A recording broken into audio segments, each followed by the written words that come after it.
एक ऐसी रात जब जीत की तालियां गूंज रही थीं, वहीं दूसरी तरफ टूटे दिल की सिसकियां दबे पांव कहानी में घुल रही थीं।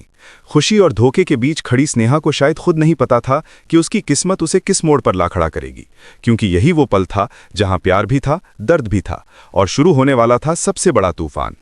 कबड्डी के मैदान में चारों तरफ शोर था, ढोल की थाप थी, लोगों की तालियां थी और गंगा माई की छोटी बेटी ने अभी अभी एक ऐसा मैच जीता था जिसने पूरे गांव को गर्व से भर दिया था। हर कोई उछल रहा था, कोई मिठाई बांट रहा था, कोई फूल बरसा रहा था और गंगा माई की आंखों में आंसू थे, लेकिन ये आंसू खुशी के थे।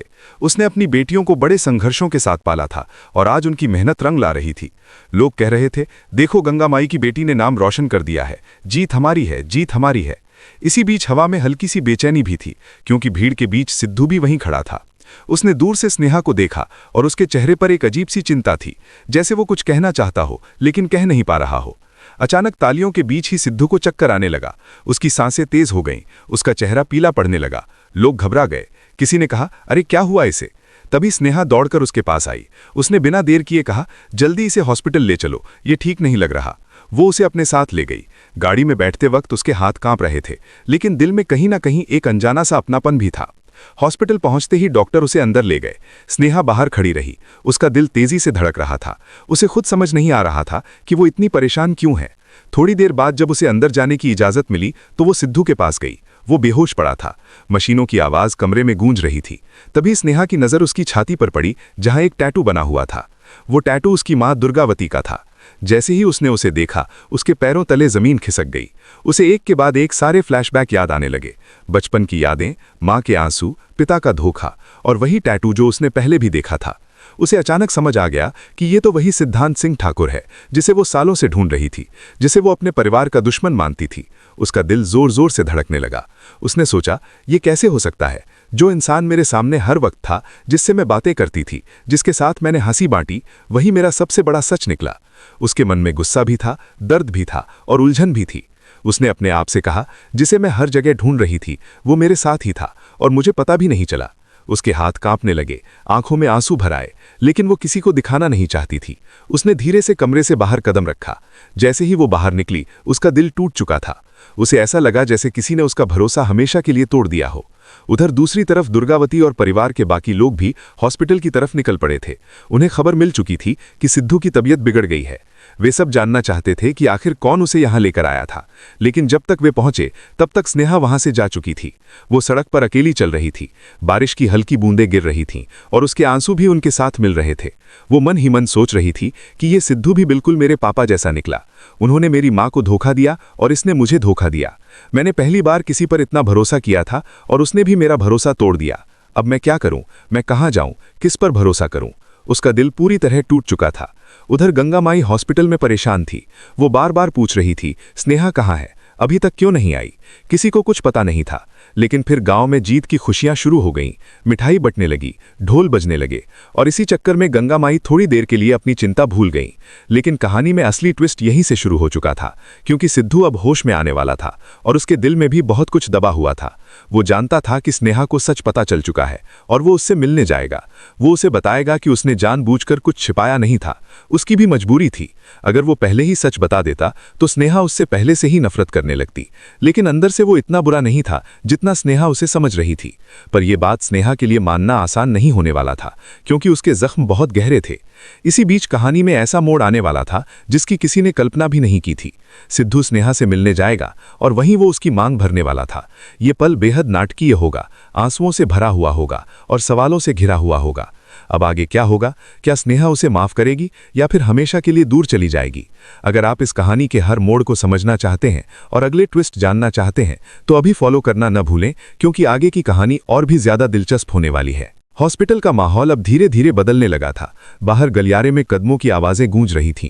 कहीं किसी के रोने की आवाज थी तो कहीं मशीनों की बीप बीप की आवाज कमरे के भीतर तक जा रही थी। सिद्धू अब धीरे धीरे होश में आ रहा था। उसकी पलकों में हल्की सी हरकत हुई।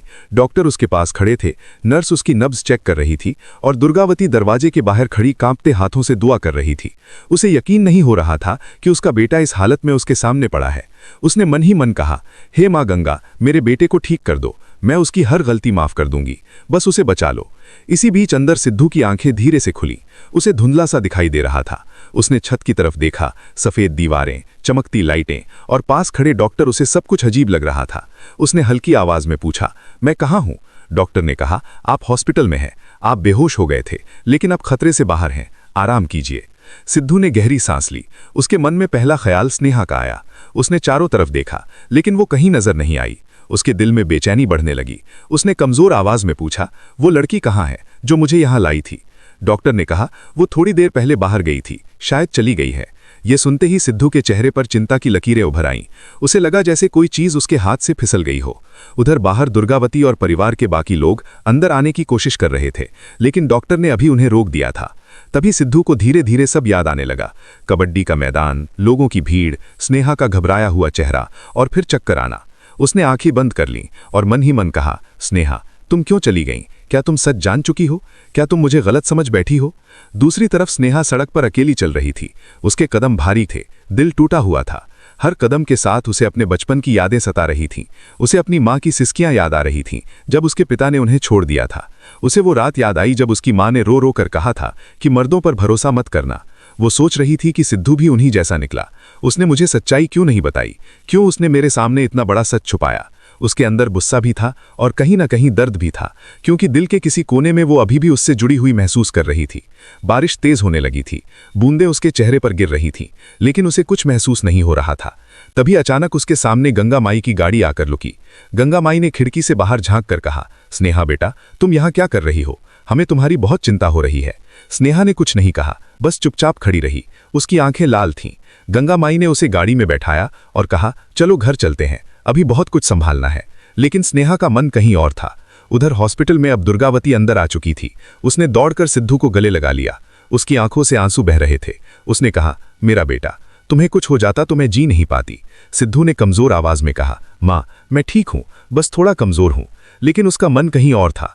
वो बार बार दरवाजे की तरफ देख रहा था, जैसे उम्मीद कर रहा हो कि स्नेहा वापस आ जाएगी।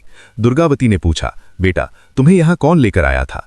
तभी एक नर्स ने बताया कि एक लड़की थी, बहुत बहादुर, उसी ने तुम्हें यहाँ पहुँचाया। ये सुनकर दुर्गावती के मन में शक की एक चिंगारी जली। उसने सोचा, कहीं वो लड़की स्नेहा तो नहीं थी, लेकिन उसने कुछ कहा नहीं। उधर गांव में जश्न अब भी जारी था। ढोल बज रहे थे, लोग नाच रहे थे, मिठाई बांटी जा रही थी। लेकिन इस खुशी के बीच कई दिल अंदर से टूटे हुए थे। गंगा माई घर पहुंचते ही स्नेहा को अपने कमरे में ले गई। उसने प्यार से उसके सिर पर हाथ रखा और कहा, बेटी, जो हुआ उसे भूल जाओ। जिंदगी में ऐसे मोड़ आते रहते हैं। लेकिन स्नेहा कुछ बोल नहीं पाई। वो बस दीवार की तरफ देखती रही। उसके मन में बस एक ही सवाल घूम रहा था, क्या सिद्धू वाकई में बुरा है या फिर सच कुछ और है? रात हो चुकी थी, पूरा गांव सो चुका था, लेकिन कुछ दिल जाग रहे थे। सिद्धू हॉस्पिटल के बिस्तर पर लेटा छत को घूर रहा था। उसकी आंखों में नींद नहीं थी। उसने फैसला कर लिया था कि जैसे ही उसे छुट्टी मिलेगी, वो स्नेहा से जरूर मिलेगा। उसे सब कुछ सच सच बताएगा, क्योंकि वो उसे खोना नहीं चाहता था। उधर स्नेहा अपने कमरे में खिड़की के पास बैठी बारिश को देख रही थी। उसे हर बूंद में सिद्धू का चेहरा नजर आ रहा था। वो खुद से लड़ रही थी। एक तरफ गुस्सा था, दूसरी तरफ दिल का लगाव था। इसी बीच सीरियल में एक और बड़ा ट्विस्ट आने वाला था, क्योंकि अगले दिन सुबह सिद्धू बिना किसी को बताए हॉस्पिटल से निकल जाएगा। वो सीधे गंगा माई के घर पहुंचेगा, दिल में हजारों सवाल और जवाब लिए। जैसे ही वो दरवाजे पर पहुंचेगा, उसका दिल तेजी से धड़कने लगेगा। वो सोच रहा होगा कि क्या स्नेहा उससे बात करेगी या फिर दरवाजा ही बंद कर देगी। उधर घर के अंदर स्नेहा को पहले से ही बेचैनी हो रही होगी, जैसे उसे एहसास हो रहा हो कि कुछ होने वाला है। तभी दरवाजे पर दस्तक होगी और जैसे ही वो दरवाजा खोलेगी, सामने सिद्धू खड़ा होगा। दोनों की आंखें एक दूसरे से मिलेंगी और वक्त जैसे थम जाएगा। इसी पल के लिए अगर आप इस कहानी के साथ बने रहना चाहते हैं तो आगे का हिस्सा जरूर सुनते रहिए, क्योंकि कहानी अब और भी ज्यादा नाटकीय होने वाली है। सिद्धू वहीं खड़ा होकर कहेगा, स्नेहा, मुझे बस एक बार सुन लो। मैंने जानबूझकर तुमसे कुछ छिपाया नहीं था, मेरी भी मजबूरी थी। अगर मैं सच बता देता तो तुम मुझसे पहले ही नफरत करने लगती। लेकिन मैं इतना बुरा नहीं हूं जितना तुम समझ रही हो। ये कहते हुए उसकी आंखों में आंसू आ जाएंगे। स्नेहा का दिल भी पिघलने लगेगा, लेकिन उसका दिमाग उसे रोक रहा होगा। वो कहेगी, तुमने मेरा भरोसा तोड़ा है, तुमने मुझे धोखा दिया है, मैं कैसे यकीन करूं? सिद्धू धीरे से आगे बढ़ेगा और कहेगा, अगर तुम चाहो तो आज भी मैं तुम्हारे सामने अपनी सच्चाई साबित कर सकता हूं, बस एक मौका दे दो। तभी माहौल में भारी सन्नाटा छा जाएगा। दूर कहीं मंदिर की घंटी बजेगी, हवा में एक अजीब सी बेचैनी होगी और ठीक उसी पल सिद्धू स्नेहा की मांग भरने के लिए हाथ बढ़ाएगा। लेकिन उससे पहले कहानी फिर पलट जाएगी, क्योंकि पीछे से दुर्गावती की आवाज गूंजेगी, रुक जाओ सिद्धू। ये सुनकर सब स्तब्ध रह जाएंगे। अब सवाल ये होगा कि क्या दुर्गावती अपने बेटे को रोकेगी या फिर स्नेहा को अपनाएगी? क्या स्नेहा सच मानेगी या फिर दूर चली जाएगी? अगर आप इस सीरियल के अगले बड़े ट्विस्ट जानना चाहते हैं तो जरूर जुड़े रहिए, क्योंकि आगे आने वाले एपिसोड में ड्रामा और भी ज्यादा बढ़ने वाला है। और अगर आप चाहते हैं कि ये कहानी आपको सबसे पहले मिले तो इसे फॉलो करना न भूलें, क्योंकि असली कहानी तो अब शुरू हुई है। दुर्गावती की आवाज पूरे आंगन में गूंज गई थी और उस एक पल में जैसे हवा भी रुक गई हो। सिद्धू का हाथ हवा में ही ठहर गया था। स्नेहा की आंखों में भी हल्की सी घबराहट आ गई थी। गंगा माई वहीं पास खड़ी थीं। उनका दिल भी तेज तेज धड़क रहा था। उन्हें समझ नहीं आ रहा था कि अब आगे क्या होने वाला है। दुर्गावती तेजी से आगे बढ़ी। उसकी आंखों में आंसू भी थे और गुस्सा भी। उसने कहा, सिद्धू, ये तुम क्या करने जा रहे हो? क्या तुम्हें पता भी है कि तुम किसके साथ ये सब कर रहे हो?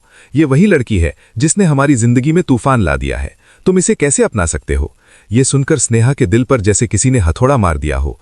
वो पीछे हट गई। उसकी आंखों में आंसू भर आए। उसने मन ही मन सोचा कि आखिर क्यों